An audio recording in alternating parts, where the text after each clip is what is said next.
Tengamos todos feliz sábado, hermanos. El día de hoy vamos a continuar siempre con la serie El Panorama Profético de los Eventos Finales. Así que tengamos una bienvenida a todos mis hermanos, no solo los de aquí presentes de nuevo, sino los hermanos que nos miran internacionalmente a través de la plataforma de Holan 7 International. Tengamos un feliz sábado y ojalá Dios quiera disfrutemos de este tema que es de suma relevancia, de suma importancia en este tiempo final que estamos viviendo. El día de hoy vamos a presentar, continuando con la serie, el tema número 5, llamado el Pentecostés Final, la primera parte. Y vamos a pedir la bendición de Dios, pues.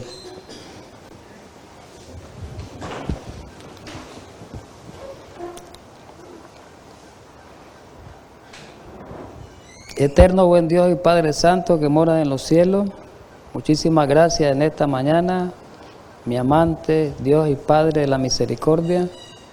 Gracias porque tus recuerdos están en nuestras mentes, en nuestros corazones. Ayúdanos para que recordemos todas las cosas maravillosas y todas las grandes promesas que tú has prometido para tu pueblo. Ayúdanos a recordarnos en nuestra vida diaria, en nuestro diario vivir, a cada momento de nuestra vida. Ayúdanos para que en este tiempo final podamos asirnos del brazo tuyo, para que podamos salir victoriosos y obtengamos la victoria sobre el pecado. Y así podamos obtener la corona de vida que tantos ansiamos obtenerla, los que estamos siguiendo las pisadas tuyas, Señor.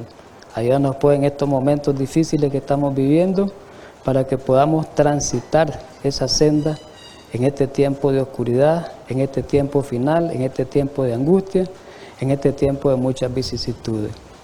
Perdona nuestros pecados y ayúdanos para que en este día, en este sábado, podamos recibir esa bendición especial a través de la luz resplandeciente del cielo, para que alumbre nuestros corazones. Ayúdanos pues en esta mañana para que seamos alumbrados por la presencia tuya. En Cristo Jesús. Amén.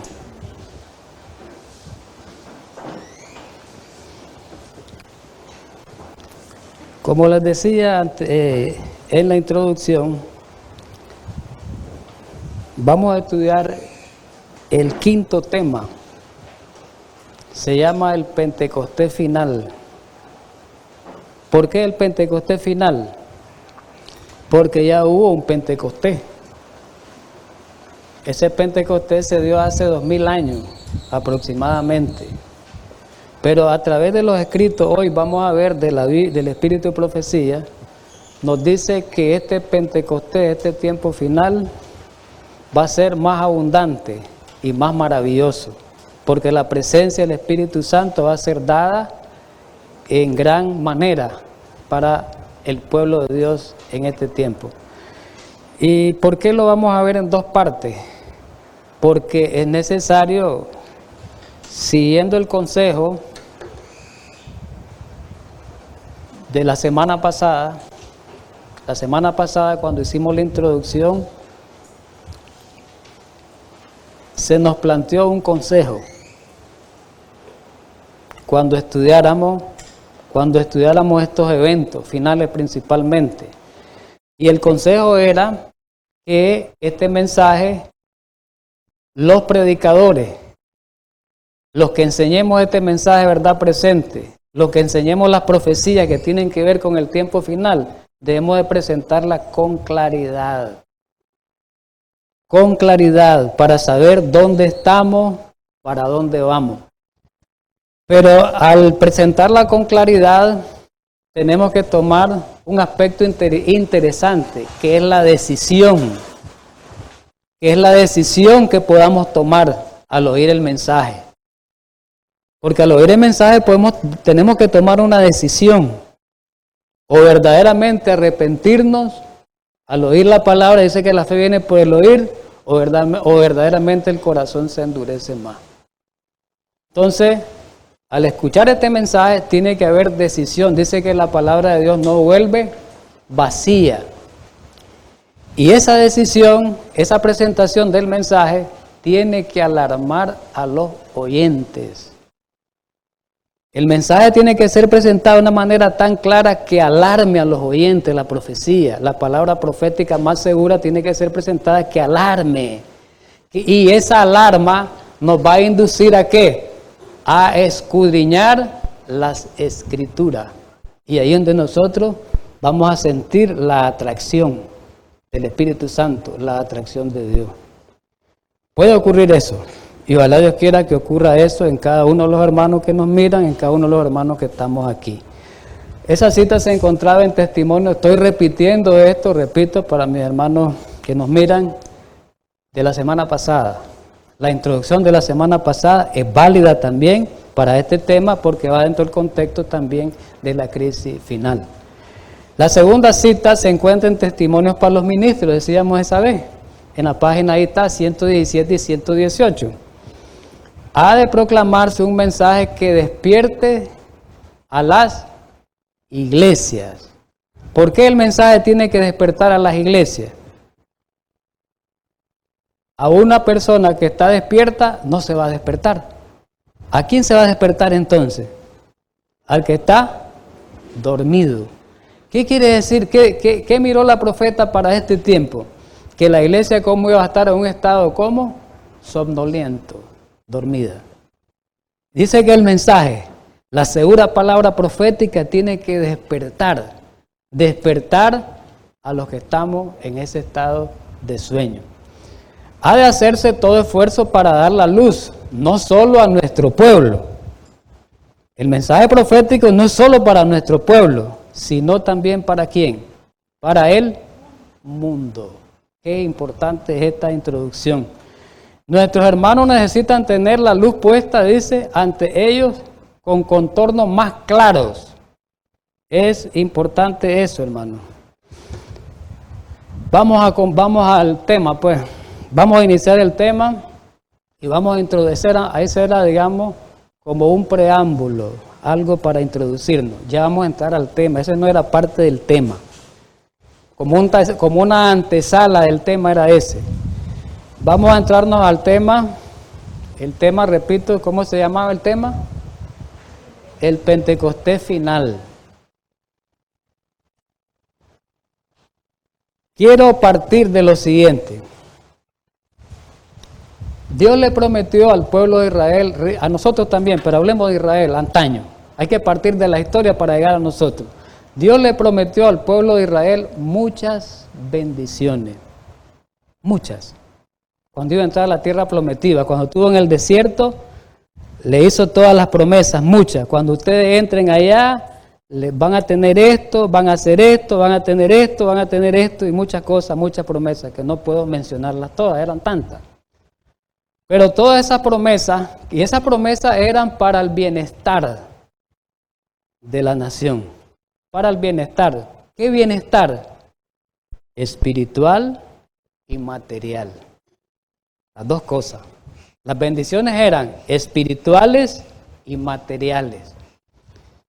Pero todas esas bendiciones, como lo dice la palabra, eran condicionadas para Israel. Si haces esto, si oyeres mi voz, si guardas mi precepto, si guardas mi mandato, yo te doy esto, yo te hago esto. Eran condicionadas. ¿Sigue siendo el lenguaje mismo de Dios hoy? El mismo. Todas las promesas hoy son condicionadas. Pero vámonos a la historia. Pero Dios hizo una promesa muy especial al pueblo de Israel.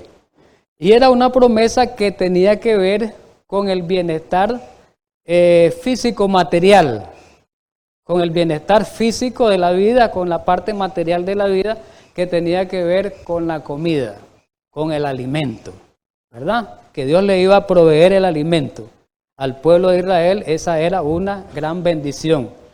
Pero Dios, para proveerle el alimento al pueblo de Israel, ¿verdad?, que ellos iban a comer, tenía que darles otra promesa muy especial. Y era la promesa de la lluvia. Recuerde, sin lluvia no hay cosecha, no hay alimento. Entonces, ¿qué les promete Dios primero? Lluvia. Dice que le iba a prometer las dos lluvias. La lluvia tardía y la lluvia temprana, que es lo que vamos a estudiar hoy bastante, pues, acerca de este tema. Y miremos algo interesante. Miremos el texto. Deuteronomio, vamos a la Biblia capítulo 11. Ahí habla sobre esto. El versículo 13 y 14. Miremos bien estos dos pasajes, vamos a tomar nada más, ¿verdad? Y mire cómo comienza esta bendición prometida. Comienza con una condición. ¿Verdad que así comienza? Con una condición. ¿Y cuál es la condición? Si obedecierais cuidadosamente a mis mandamientos. Si obedecieras, ¿cómo? No solamente dice si obedeciera. Si obedecieras, ¿cómo? Cuidadosamente. Eso es para nosotros hoy. Nosotros tenemos que ser obedientes de una manera cuidadosa, no descuidada. Ahí es donde tenemos el problema, cuando decimos que somos obedientes y descuidamos muchas cosas aparentemente muy pequeñas. Y esas pequeñeces son las que nos entierran. ¿Entiendes? Con Israel ocurrió lo mismo. Si obedecieres cuidadosamente a mis mandamientos que yo prescribo hoy te doy mis mandamientos cuando hicieron el pacto. Amando a Jehová vuestro Dios y sirviendo con todo vuestro corazón y con toda vuestra alma. Si ustedes me obedecen, ¿qué les voy a dar yo? Dice. Ahí está lo que le va a dar. Yo te daré lluvia de vuestra tierra a su tiempo. Te voy a dar la lluvia para que ustedes recojan su cosecha, para que ustedes se alimenten. Y ahí les menciona qué es lo que va a recoger: el grano, el vino y el aceite. Esa es la alimentación de los israelitas. La cebada, el trigo, la uva y la oliva. Esa es la alimentación. Ese era el alimento de los israelitas. Pero le agreguen el versículo 15, no lo tengo en la pantalla, pero en la Biblia dice que el versículo 15 dice que le iba a dar hierba del campo para que se alimentara los animales y el hombre. Y en esa hierba entran lo que son las hortalizas. Haciendo un estudio más detallado, le iba a dar, además de grano, además de vino, además de aceite, hortalizas, verduras. Completa la alimentación que le daba a los israelitas, pero si obedecían, les iba a dar la lluvia temprana y tardía. Entonces, digámoslo así en dos palabras, lo que acabamos de decir, o en pocas palabras. Las lluvias tempranas y tardías eran símbolo de ¿qué? Del cuidado, del favor de Dios, del cuidado y favor de Dios, de sus bendiciones temporales y espirituales. ¿Verdad, hermano? Muy bien, pues. Miremos ahora. Continuemos en otros pasajes bíblicos que hable en la Biblia del Antiguo Testamento acerca de la lluvia tardía y temprana. Miremos en el libro de Jeremías primero. Jeremías en el capítulo 5, ahí está hablando de la impiedad del pueblo de Israel, en este caso de Judá, del reino del sur. Isaías dice, Dios le da este mensaje a Isaías y le dice que ese pueblo tiene corazón falso. El versículo 23 es un pueblo rebelde. Ellos se apartaron, le dice a Isaías, y se fueron. Y ellos no temieron, dice. Era un pueblo tan rebelde que no pensó. Le voy a leer el pasaje para que lo comentemos. Y no dijeron en su corazón, temamos ahora a Jehová, Dios nuestro, que da lluvia temprana y tardía en su tiempo, y nos guarda los tiempos establecidos de la siega. Dice Dios por medio de Jeremías, qué barbaridad este pueblo tan rebelde, dice. Tan falso, tan rebelde, dice, pero en su corazón no pensaron que Él es el que nos da la comida. Y para darnos la comida tiene que darnos la lluvia, ni siquiera eso tememos de que Jehová Dios nos quite la lluvia y no comamos. Eso quiere decir. Otro pasaje que aparece en el Antiguo Testamento con respecto, que menciona la lluvia temprana y tardía, está Joel 2:23. Ahí lo tenemos en la pantalla. Vosotros también, hijos de Sión, alegrados y gozados en en Jehová vuestro Dios, porque os ha dado la primera lluvia a su tiempo. Y hará descender sobre vosotros, ahí está, miren hermanos, en rojo, la lluvia temprana y tardía como al principio. Lo mismo expresa Zacarías capítulo 10, el versículo 1, donde dice que le pide al pueblo, le dice al pueblo, el profeta, que le pidamos a Jehová la lluvia en la estación tardía, ¿verdad? Es importante eso. Muy bien, ya dimos la parte bíblica de la lluvia tardía y lluvia temprana que habla. Ahora vamos a ver la aplicación. Vamos a aprender de la naturaleza, porque Dios habla de lluvias. Lluvias. ¿Qué quiso decirle Dios a Israel con las lluvias tardías y tempranas? No solamente desde el punto de vista material. Dios quería darle lecciones espirituales a Israel a través de la lluvia. Y utilizaba esos fenómenos para ilustrar verdades, para ilustrar una verdad grande, que es la que vamos a estudiar ahorita. Vamos a aprender un poco la naturaleza, un poquito de la agricultura. Es importante para poder entender este mensaje espiritual. Las temporadas de lluvia son determinantes para la agricultura, todos lo sabemos. Si no llueve, ¿qué pasa? Si hay sequía, no hay. Aunque tengamos nutrientes que venden en las empresas que venden productos agrícolas, aunque tengamos esos productos, no los vamos a poder utilizar, porque no hay lluvia. Además de la lluvia, en su correspondiente estación habitual del año, habían 2 precipitaciones muy esperadas por los hombres encargados de la plantación. Muy bien. Vamos a avanzar, pues.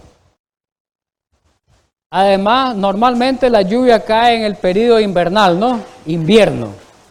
Por lo menos en estos países que hay 2 estaciones, pues las lluvias son en invierno. Y en verano, pues no hay lluvia. Pero en los países donde hay 4 estaciones, como en Palestina, como en Israel, en los tiempos bíblicos, que ahí es donde vamos a estudiarlo, es verdad que estaba la lluvia de invierno, que aquí la podemos ver, ¿verdad? Que era en diciembre, enero y febrero, con nevada, lluvias heladas, ¿verdad? Hay nevada en ese tiempo, recordemos, acaba de pasar la nevada ahorita, está pasando. Pero también, además, en esos países, como en Palestina, hay otras lluvias que no están en el invierno, que no son de invierno, y que esas lluvias van a ayudar al ciclo agrícola para que se desarrolle el cultivo. En esos países, aquí no, aquí es solo con invierno. Entonces en esos países se aprovechaban, además del invierno, lluvias heladas, que esas lluvias eran muy, como era hielo y habían lluvias muy heladas, pues tenían que haber otras lluvias que ayudaran al cultivo, ¿verdad? Antes de esas lluvias heladas. Miremos esto. En otoño, la estación de otoño, que abarcaba esos meses de septiembre a noviembre, caían las primeras lluvias y se hacían las siembras. Con esas primeras lluvias, las siembras, ahí lo vamos a ver en una cita, se hacían las siembras. Pero después avanzaba el tiempo, pasaba el invierno, llegábamos a la primavera y ahí caían las últimas lluvias, cuando ya la planta estaba en proceso de fructificación y ya estaba madurando. Esa lluvia era para la maduración de la planta y ya se iba a cortar. O sea, en otras palabras, estas 2 lluvias, principalmente tenían que ver con la cosecha agrícola, ¿verdad? Si estas lluvias no eran buenas, ni las primeras ni las últimas, las cosechas eran malas. Es importante, por eso Dios hace mención de primera lluvia y de última lluvia, no hace mención de invierno. Primera lluvia y última lluvia, determinante en el crecimiento del cultivo y en el desarrollo de la producción, ¿verdad? Muy bien. Miremoslo ahí mejor expresado el cuadro que teníamos. Y lo he dado la explicación, el comentario bíblico en el tomo 1, en la página 1004. Miremos bien eso. La lluvia temprana, ya lo leímos, era del otoño, que hacía germinar. ¿Qué hacía la lluvia temprana? Hacía germinar la semilla, dándole un buen comienzo. Sin lluvia temprana, no había germinación de la semilla. Y ni había el proceso, comienzo de crecimiento de la planta, ¿verdad? Cuando comenzaba a desarrollar su tallito y su primera hoja. Eso era la lluvia tardía. Antes que se iniciasen los fríos inviernos.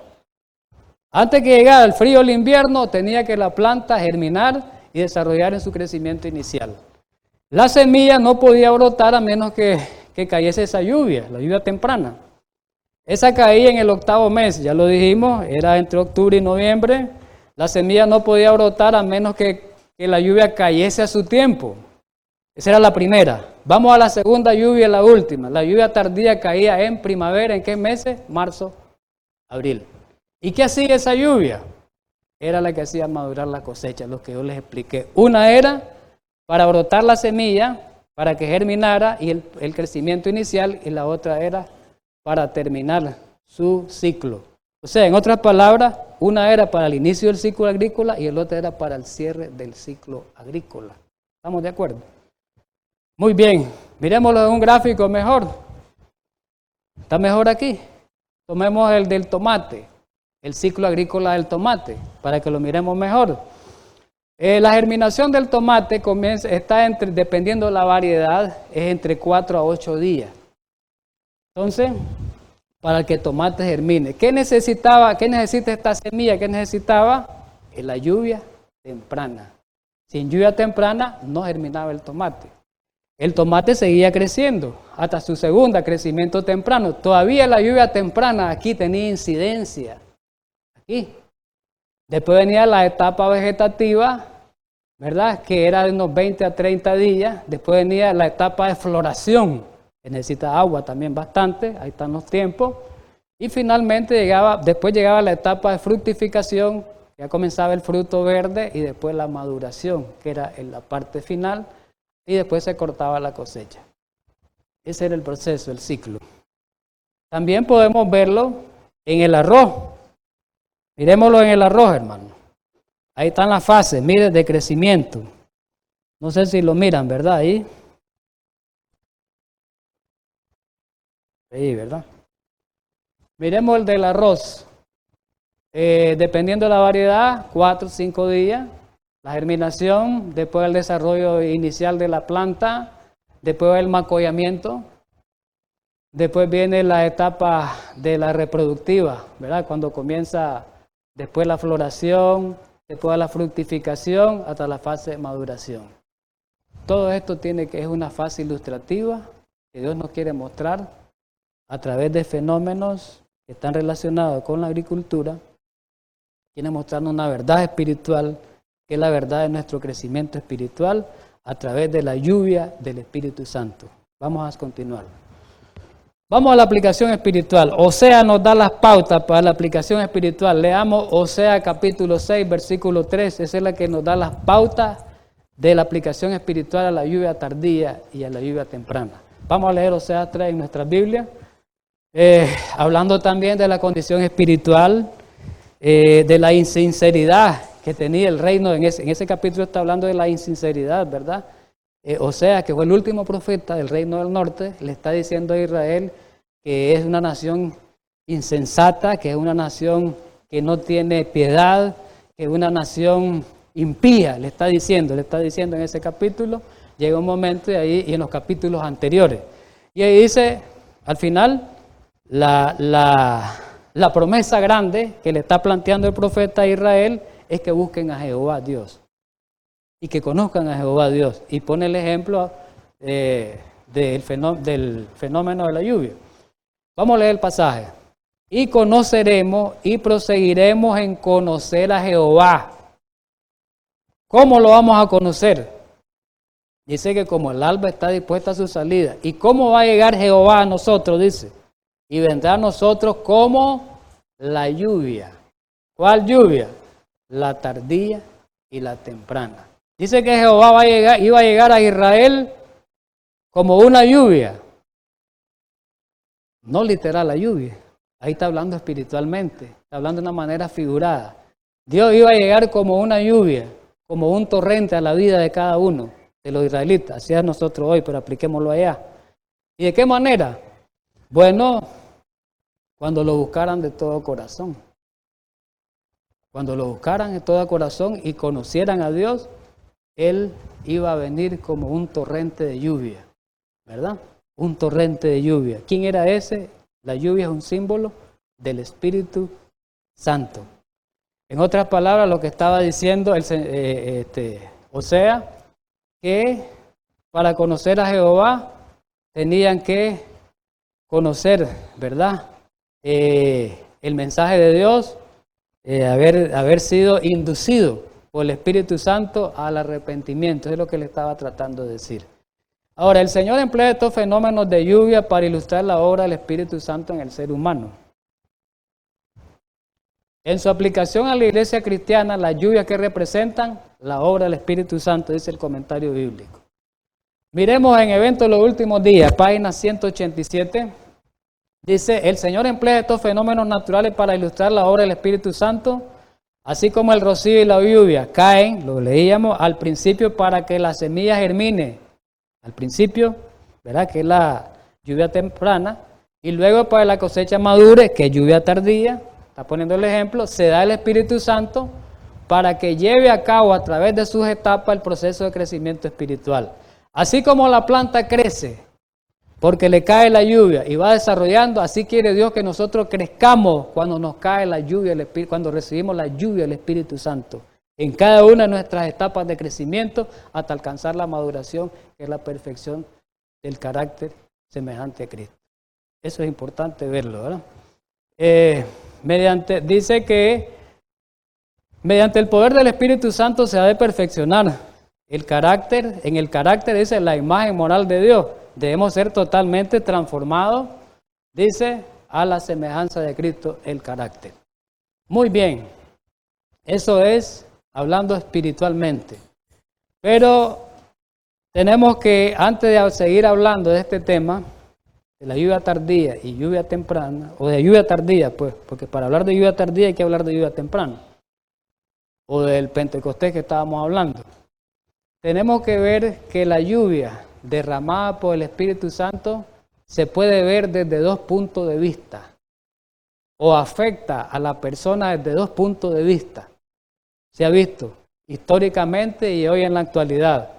Primeramente, vamos a ver el derramamiento del Espíritu Santo como una aplicación a la iglesia en conjunto, primeramente, y después la vamos a ver como una aplicación a cada uno de nosotros como individuo, igual que el zarandeo. Había un zarandeo individual, ¿sí o no? Pero había también un zarandeo, ¿cómo? En conjunto. ¿Es así o no es así? Una iglesia zarandeada, ¿verdad? Más o menos nosotros vimos eso en el estudio del zarandeo. Muy bien, vamos a la aplicación colectiva. Miremos la lluvia como algo colectivo, como de iglesia. Pues miremos la lluvia primero como iglesia y después como individuo. Tanto la lluvia temprana como tardía la vamos a ver como en conjunto, como iglesia. Miremos. Jesús, partamos de los días de Jesús. Jesús hizo la promesa a sus discípulos. Nosotros podemos ver San Juan 14 y la última noche Jesús les prometió a los discípulos, ¿verdad? En su última noche, el derramamiento del Espíritu Santo, que él iba a enviar al otro consolador, ¿verdad? Que nosotros sabemos eso, al otro consolador, y que no iban a quedar solos los discípulos. Eso dijo Jesús. Pero cuando Jesús, poco tiempo antes de despedirse, les dijo a los discípulos, después que resucitó, sabemos, ¿verdad? Ya para despedirse y irse, porque aquí anduvo un tiempo, le dice él, bueno, yo me voy a ir, pero aquí, Lucas 24:49, vamos a leer, pero dice, he aquí, cuando yo me vaya, yo enviaré la promesa de mi Padre sobre vosotros, dice. Pero quedaos vosotros, ¿a dónde? En Jerusalén. Esa fue la condición que les puso Jesús, hasta que sea investido del poder de los altos. Bueno, yo me voy a ir, pero ustedes reúnanse, quédense en Jerusalén. Y les dice después, ahí en el aposento alto. Esperen ahí un tiempo. Ya sabemos que fueron 10 días, dice la Biblia. Esperen ahí para que sea derramado el Espíritu Santo y se cumpla la promesa. Eso les dijo Jesús. En Hechos 1, del 4 al 5 y el 8 no lo vamos a leer todo, Jesús también está hablando de lo mismo. Ya va a partir, ahí Jesús, ¿verdad? Y les dice Jesús en el versículo 4, que estén juntos, Mire lo que dice el 4, que estén juntos. Les mandó que no se fueran de Jerusalén, ¿verdad que es lo mismo? Sino que esperasen la promesa, le dice, esperen la promesa. Estén juntos, no estén disparcidos. No se disparsan, júntense, únanse, sean unánimes, armonícense, dice. Y entonces le dice, les voy a dar la promesa. Versículo 5 dice que iba a darle el bautismo del Espíritu Santo. Y el versículo 6 le dijo que iban a recibir poder, ¿verdad?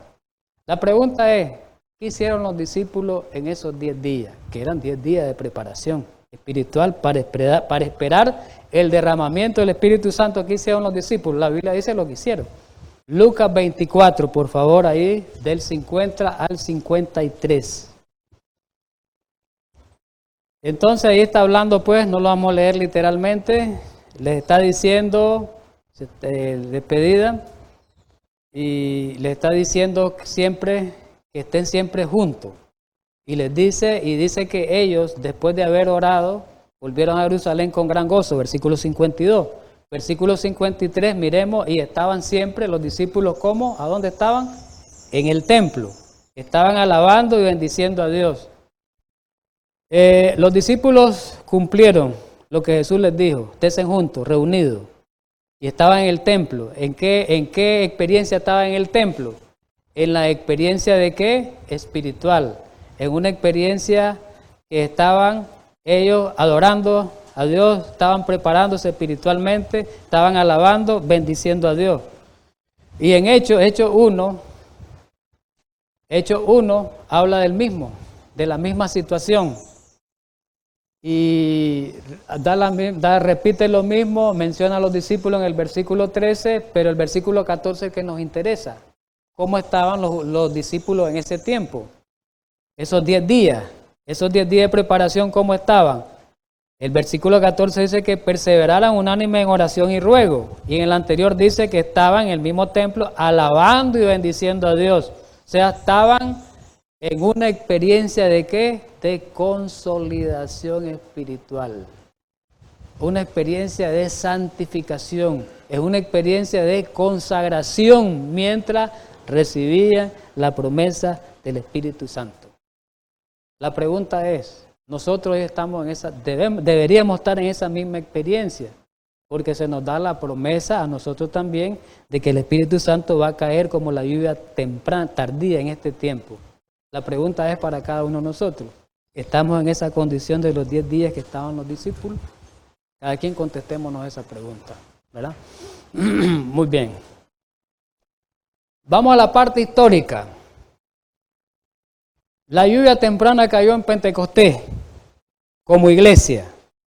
Estamos hablando como iglesia, como conjunto. Recuerden que habían 2 lluvias. La primera era la temprana y la última era la tardía. Quiere decir que si hay una lluvia temprana, va a haber una lluvia tardía. La iglesia cristiana comenzó con los discípulos, comenzó con Jesús, con los discípulos, y ahí cayó la primera bendición del Espíritu Santo, el derramamiento de la primera promesa del Espíritu Santo en el año 31. Sabemos que el mayor está por venir, que eso lo vamos a ver en el segundo estudio. Pero miremos rápido pues los pasajes, que ya los conocemos, solamente vamos a mencionarlos. El versículo Hechos capítulo 2, versículo del 1 al 4, el versículo 1 pues dice que cómo estaban los discípulos cuando llegó el día de Pentecostés, cuando recibieron la promesa y fueron investidos del poder de lo alto. Dice que estaban todos unánimes juntos. Eso es interesante. Y de repente, unánimes juntos no solo significa, hermanos, quiero que entendamos eso, estar juntos unos y que nos estemos ahí regalándonos todos, nos estemos ahí ayudándonos todos, estar juntos en una misma mente.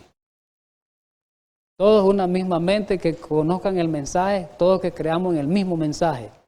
Que no, los discípulos ahí estaban en una unanimidad, creían en el mismo mensaje, no había divergencia en cuanto al mensaje. Podían tener divergencia en otros aspectos, pero no en el mensaje. Estaban en unidad, no le ponían no contrariaban el mensaje. Pues. El versículo 4 al 3 dice que se le aparecieron lenguas repartidas como de fuego, asentándose sobre cada uno de ellos. Y el versículo 4 dice pues el resultado, que todos fueron llenos del Espíritu Santo y comenzaron a predicar el mensaje cada uno en el propio idioma que le tocó a las personas que llegaron, ¿verdad? De las distintas nacionalidades que habían ahí. Con esto, ¿qué quiere decir todo esto? Lo que acabamos de leer. Simbólicamente, la lluvia temprana significa el derramamiento del Espíritu Santo que aconteció a principio de la iglesia primitiva. Esa es lluvia temprana. ¿Qué es lo que falta? Si ya cayó en la iglesia, como iglesia, la lluvia temprana, ¿qué es lo que falta? La lluvia tardía. Esa fue la primera iglesia. ¿Cuál es la última iglesia? ¿Para quién está profetizado que la lluvia tardía va a caer en qué iglesia? En la iglesia remanente. Esa última. Miremos bien. La iglesia cristiana, lluvia temprana, y la iglesia en el final de los tiempos, lluvia tardía. Están las dos lluvias, al principio y al final. ¿Estamos de acuerdo? Entonces, estamos viendo la historia primero para entrar en el segundo tema. Es importante este tema, esta es la base de este tema para que entendamos el tema central, que es el segundo. Esta es la base. Entonces, vemos que esta manifestación del Espíritu Santo vino para germinar la semilla del Evangelio que se estaba siendo sembrada. Cristo Jesús comenzó a sembrar con su mensaje y los discípulos, ¿verdad? Dice que los resultados de esa predicación, hemos leído todo, se produjeron en Pentecostés. Lo que sembró Cristo con sus discípulos, en Pentecostés resultó. Fue más provechoso el Pentecostés que en el mismo tiempo en que Cristo predicaba. Hubieron las conversiones porque ya la semilla había sido sembrada y ahí germinó. ¿Estamos de acuerdo? Hay un consejo que nos da la profeta para este tiempo, a cada uno de nosotros, adventistas del séptimo día, que leamos Hechos capítulo 2. Y no solo que lo leamos, que lo presentemos, que lo estudiemos bien, que lo entendamos. ¿Por qué Hechos 2? Podríamos decir solo porque se derramó ahí el Espíritu Santo, sí, pero hay algo más en Hechos. ¿Verdad que ahí está la promesa? Pero ya no dice solo Hechos 2. No solamente Hechos 2, porque dice el segundo capítulo, pero más después, ahí en rojo, voy a leerla literalmente. Leamos y presentemos a otro el segundo capítulo del libro de los Hechos. Necesitamos una piedad más profunda, como la que tuvieron esos discípulos, y la sincera humildad del gran maestro. Se me ha instruido que todo el libro de Hechos, para nosotros, la iglesia de este tiempo, ¿qué tiene que ser? Nuestro libro de texto. ¿Por qué tenemos que estudiar el libro de Hechos?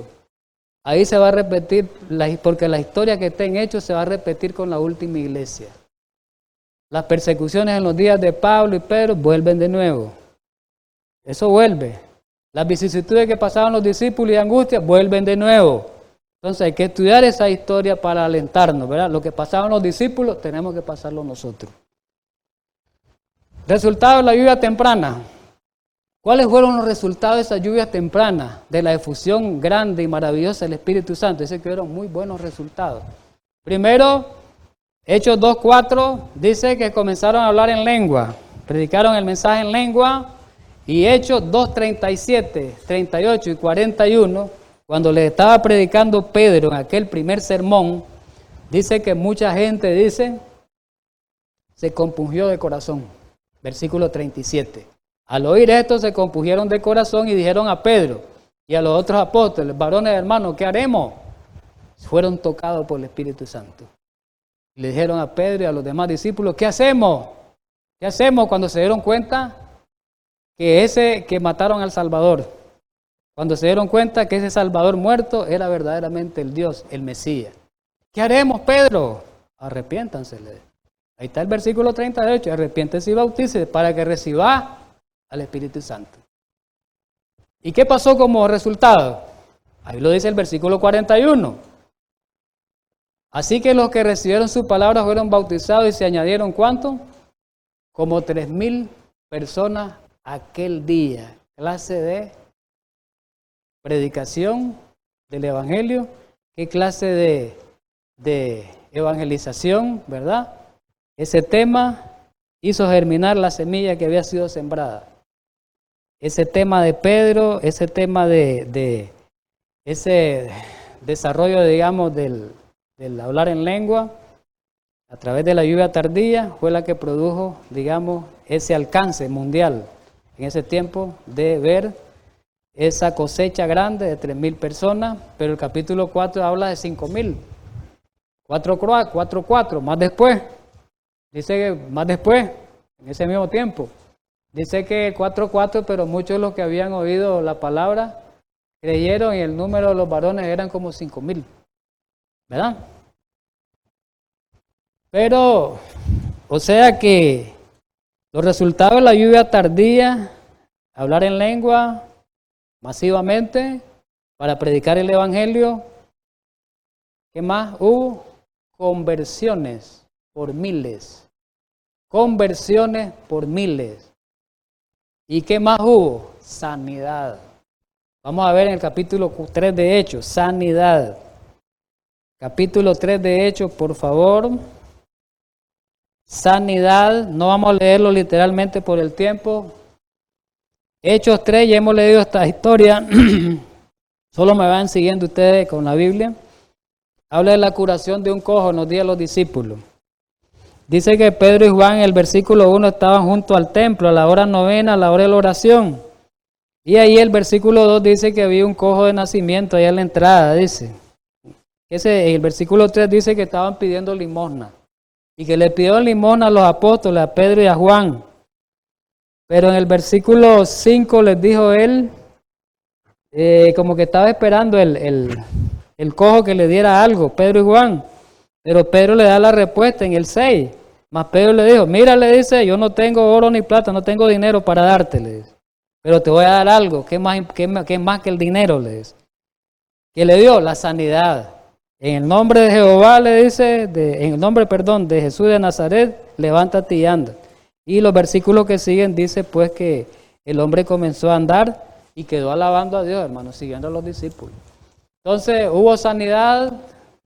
Hay más pasajes que hablan de sanidad. ¿Hubo sanidad en los días de los apóstoles? Sí, también. Eso fue el resultado de la lluvia temprana.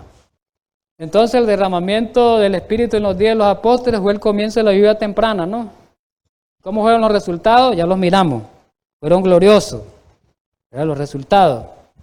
Pero en el fin del tiempo, dice que hasta el fin del tiempo Dios dijo, Cristo dijo, ¿verdad? Que la presencia del Espíritu Santo iba a morar en la iglesia. Dice que el Espíritu fue derramado después que los discípulos hubieron llegado a la unidad perfecta. Eso ya lo sabemos, ¿no? Eso nosotros ya lo sabemos. Vamos ahora, ya vimos un poquito así rápido, histórico. Repito, este es histórico primero porque es importante. Vamos a ver ahora la lluvia, la promesa de la lluvia tardía. ¿A dónde está esa promesa inicialmente? Bueno, en Joel 2:28 al 31. Y después de esto derramaré mi espíritu sobre toda carne, dice. Y profetizarán vuestros hijos y vuestras hijas, vuestros ancianos soñarán sueños y vuestros jóvenes verán visiones. Y también versículo 29. Y también sobre los siervos y sobre las siervas derramaré mi espíritu en aquellos días, dice el 29. Y el 30 dice que daré prodigio en el cielo y en la tierra, dice que iba a dar sangre, fuego, columna de humo, ¿verdad? Y el 31, ahí habla que el sol se iba a convertir en tiniebla y la luna en sangre, pero lo más importante del 31 es antes que venga el día grande y espantoso de Jehová. Esos pasajes los conocemos bastante, los hemos estudiado aquí y los hermanos también que nos miran, ya hemos hecho estudios acerca de eso. Aquí está la promesa de la lluvia. En conjunto. Aquí está la promesa de la lluvia en conjunto. Y esta promesa tuvo dos cumplimientos. Tiene dos cumplimientos. Ya se cumplió primeramente en tiempo del Pentecostés con los discípulos y se va a cumplir en el tiempo final. ¿Por qué decimos que tiene dos cumplimientos? El versículo 31 nos da las pautas. Dice que va a ser derramado el Espíritu Santo antes que venga ¿quién? El día grande y espantoso de Jehová. ¿Cuándo es el día grande y espantoso de Jehová? ¿Su primera venida de Jesús o la segunda? La segunda. Entonces quiere decir que esta promesa es para la segunda venida. Más todavía. Ya pasó, ya se cumplió parcialmente en Pentecostés. Pero la promesa más grande y la aplicación más principal está en el tiempo final, que todavía no hemos llegado al tiempo final, cuando se va a cumplir esta promesa. ¿Por qué? Aquí me da las señales que me dice que antes que venga Jesús, un poco antes que venga Jesús, se va a cumplir esta promesa. ¿Por qué? Si la dejamos que se cumplió, alguien nos puede decir de otra iglesia, eso ya se cumplió. Pero usted que ha estudiado esto, ahora que hemos estudiado, podemos contradecir a la persona que tal vez no entiende esta profecía. Aquí el 31 me dice antes que venga el día espantoso grande de Jehová. Y me está diciendo, me está dando señales que el sol se convertirá en tiniebla y la luna en sangre. Antes de los apóstoles estas señales no se cumplieron. Se cumplieron después de los apóstoles. Y si se cumplieron estas señales después de los apóstoles, me está diciendo que es después de la primera venida de Jesús. Me está diciendo que antes de la segunda venida. Es fácil y sencillo explicar eso, ¿verdad? Ahí vemos el cumplimiento parcial. Pedro lo mencionó. Cuando fue derramado el Espíritu Santo sobre ellos, cuando comenzó a predicar Pedro, aquel primer sermón. Y Pedro lo mencionó, les estaba diciendo, porque estaban acusando a los judíos que estaban ebrios, los discípulos. Esos están ebrios, están hablando todo enredado, cosas que no se les entiende. Pero Pedro les aclara, le dice, es el cumplimiento de la promesa. Están hablando en idiomas celestiales, es el cumplimiento de la promesa. Y ahí están en los versículos, no los vamos a leer del 17 al 21. Miren, ahí está la promesa, lo mismo que dijo Joel, ¿verdad? Lo mismo que dijo Joel en el capítulo 2 del 18 al 31, lo dice Pedro en el 2 del 17 al 21. Lo mismo. Dice Pedro, se cumplió hoy, dijo Pedro. Entonces, por eso los hermanos de otra iglesia dicen, ya se cumplió, porque Pedro dijo, se cumplió hoy, pero no llegó hasta Pedro. El versículo 31 del capítulo 2 me dice que es hasta el tiempo, poco antes que cuando venga Jesús, al día grande y espantoso de Jehová. Así que hay que tratar, eso lo hemos estudiado, tratar de distinguir eso, ¿verdad? Es importante. Lluvia tardía y fuerte pregón, ¿verdad? En el Antiguo Testamento, la mayoría creemos que lluvia tardía, fuerte pregón, el derramamiento del Espíritu Santo en el último tiempo, solamente tiene que ver con el Apocalipsis. No, eso ya estaba profetizado también en el Antiguo Testamento. Y en el Antiguo Testamento había una profecía de Habacuc 2:14, que hablaba de ese evento de Apocalipsis 18. Decía esa profecía en el 2:14 de Habacuc, porque la tierra será llena del conocimiento de la gloria de Jehová, como las aguas cubren el mar. Hablando del derramamiento grande, el derramamiento máximo del Espíritu Santo que va a alumbrar la tierra con el conocimiento de la gloria de Dios. Hablando de la lluvia tardía en el tiempo final que va a producir el fuerte pregón. En el Antiguo Testamento. Pero ya en el Nuevo, pues lo da como, ahí se da el cumplimiento. En Apocalipsis 18. Apocalipsis 18, 1 y 2 es el cumplimiento de Habacuc 2:14. ¿Estamos de acuerdo? Repito, Apocalipsis 18, 1 y 2, que habla el mensaje del cuarto ángel, el mensaje de la lluvia tardía, ¿verdad? Es el cumplimiento de Habacuc 2:14, para que entendamos eso, ¿verdad? Apocalipsis, en la Review and Herald, es algo revelado, el 13-10 de 1904, hablando de Apocalipsis 18. La profecía del capítulo 18 de Apocalipsis pronto se cumplirán, dice. Es verdad. Durante la proclamación del mensaje del tercer ángel, otro ángel, cuarto ángel, ha de descender del cielo con gran poder y la tierra será alumbrada con su gloria, lo decía Habacuc. ¿Y qué dice? El Espíritu del Señor, ya detallando el cumplimiento, el Espíritu del Señor bendecirá tan abundantemente a los seres humanos consagrados. ¿Sobre quién va a caer el Espíritu Santo y la lluvia tardía? ¿Sobre quiénes? Sobre los consagrados. Decíamos la semana pasada sobre los que están gimiendo. ¿Por qué? Por las abominaciones que se cometen en la iglesia. Sobre eso va a caer el Espíritu Santo. ¿Y quiénes son? Dice aquí, aquí lo dice claramente. Esos hombres consagrados, esas mujeres consagradas y esos niños consagrados, porque el mensaje de los niños lo van a llevar. ¿Pero quiénes? Los consagrados. No va a ser cualquier niño. Que porque asiste a la iglesia los jóvenes, que porque asisten a la iglesia los niños, que porque asistimos a la iglesia los adultos, todos vamos a recibir esa promesa. No, nos vamos a dar cuenta que no. La promesa está, si cumplimos con las condiciones, pero no todos vamos a recibir la ayuda tardía. Es más, ni la ayuda temprana, muchos no la estamos recibiendo, lo vamos a ver después en el siguiente estudio. Es importante esto, hermano. Por eso repetía, como he repetido, esta serie es de mucha solemnidad. Decía la cita introductoria que esto tiende a despertarnos. Tiene que alarmarnos, de despertarnos y ver nuestro estado y condición espiritual.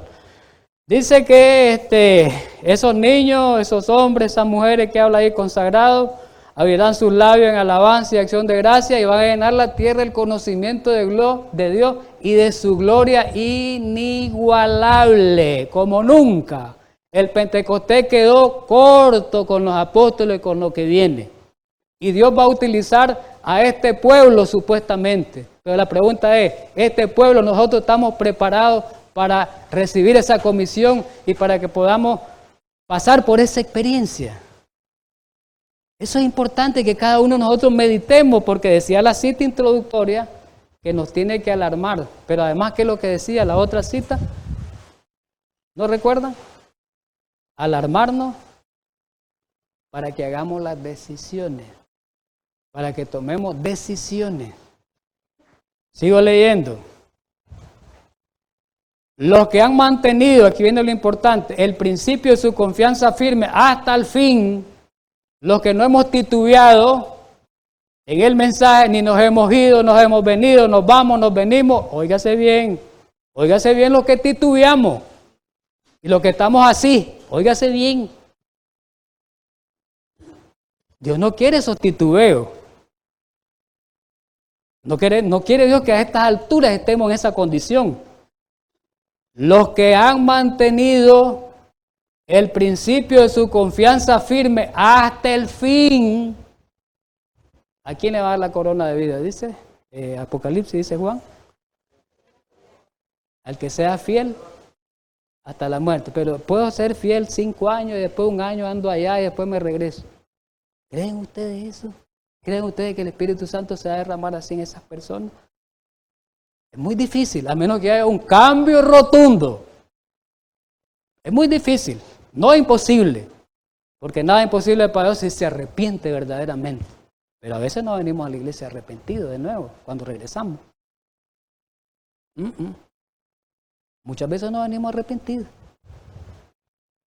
Así que ojalá esto nos ayude. Esto no es para cuestionar, es para ayudarnos, para despertarnos.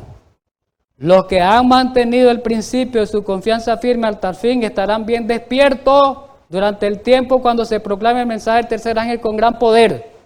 Ahí estarán bien despiertos. ¿Cuándo es ahora la condición? ¿Cuándo es ahora la experiencia que tenemos que adquirir para llegar a ese tiempo? ¿Cuándo es? Ahora. Ahora, no es mañana. Si hoy estamos indiferentes, se acabó el mañana. No hay mañana. Para esta última iglesia no hay mañana ya. Para nosotros. Corintios 6:2, ¿qué es lo que dice? Hoy es el día de salvación, mañana no es hoy. ¿Es así o no es así? Ahí hay 3 citas, solo vamos a comentar así rápido, el tiempo se acaba. Y miren, en la primera dice, el Espíritu se va a derramar sobre su pueblo, se convertirá en una luz en medio de la oscuridad moral y se reflejará en todas partes del mundo. Comentario bíblico, tomo 4196.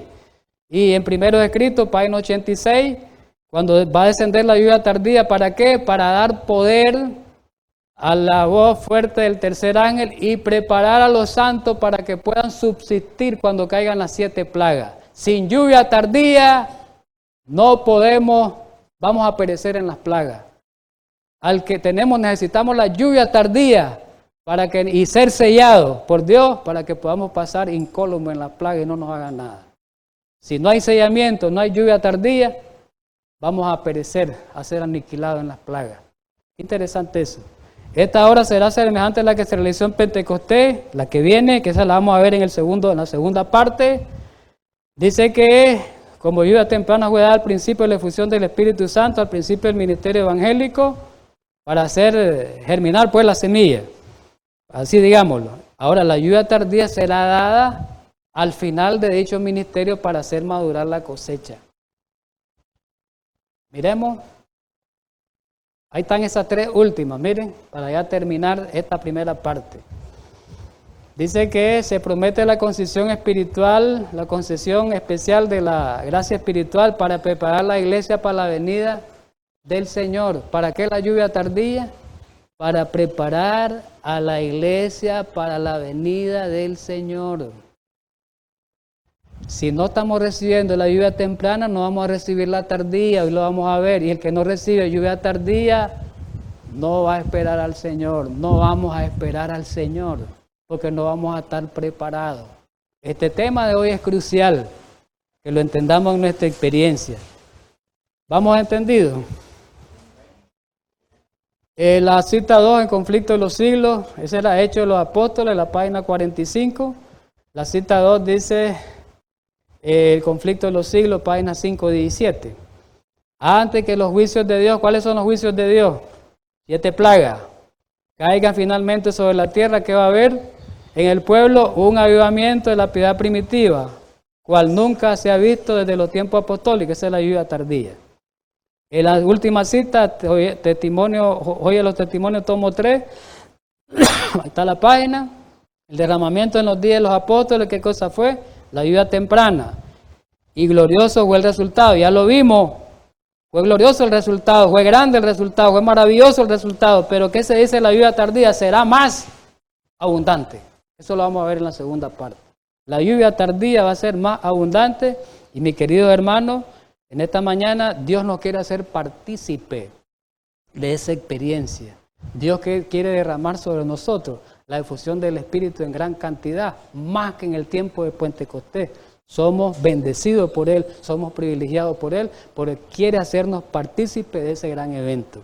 Ojalá que cada uno de nosotros, los que estamos estudiando hoy, sean los que están aquí, los que estamos en otro lugar, podamos recapacitar en esto, podamos reflexionar en esto, y podamos un día, ¿verdad?, llegar a tener esa experiencia de ser partícipe en ese ministerio grande que Dios quiere en el final del tiempo, con el derramamiento del Espíritu Santo como una suprema obra grande que nunca vista, con un despliegue mayor nunca visto. Así que tengamos un feliz sábado, mis hermanos, y vamos a arrodillarnos para terminar esta primera parte. Los invito a la segunda parte.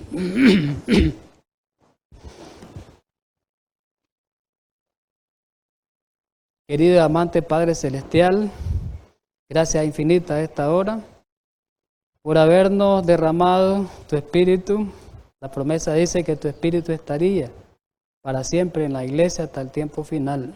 Y creemos en esa promesa. Ayúdanos pues en esta mañana. Ojalá que el Espíritu se derrame en este lugar y se derrame en cada uno de los corazones los que estamos oyendo y viendo este tema, y nos haga reflexionar y nos haga madurar espiritualmente. Ayúdanos pues en esta mañana, a esta hora, en Cristo Jesús. Amén.